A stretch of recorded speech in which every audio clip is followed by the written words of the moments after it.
L'épreuve de la mobilité ou les ruptures de charge. Un sac, des sacs.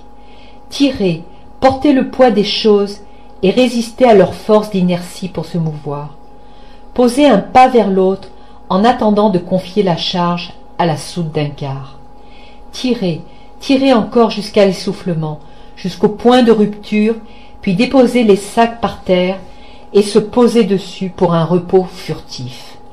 Maîtriser le souffle, la respiration et ses mouvements, le rythme cardiaque, jouer des épaules, de l'équilibre et chercher le centre de gravité pour alléger le corps du poids du fardeau. Reprendre la manœuvre autant de fois qu'il le faut, autant de fois que le corps l'exige, lutter contre la fatigue et la topographie accidentée de la chaussée.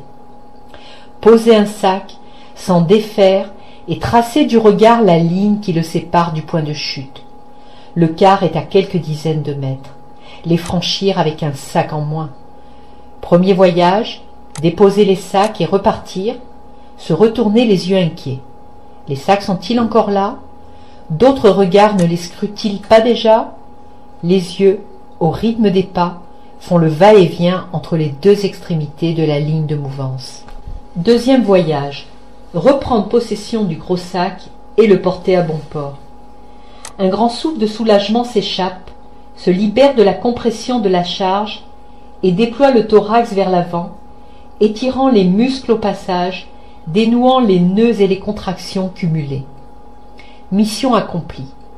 Depuis qu'il a quitté son garni au centre de Belzins, où il entreposait ses achats tel une fourmi, il n'a cessé de dresser en tête-à-tête des plans de déplacement et des stratégies de cabotage, s'encourageant tout seul en économisant son souffle.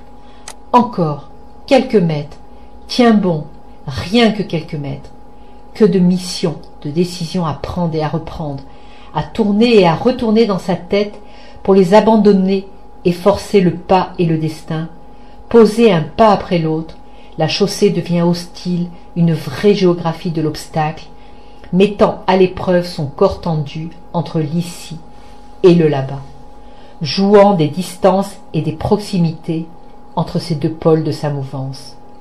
Pas de faux frais, pas de dépenses inutiles sur ce chemin de cabotage. Prendre le bus ou le taxi, non, merci, pour d'autres. Il se repose, enfin, sur son sac, dénoue son turban, s'essuie avec et le laisse tomber sur son visage, et se confie au noir du regard étoilé de points blancs scintillants.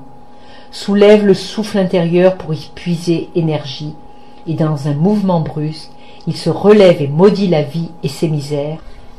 Que Dieu maudisse le temps et ses maîtres.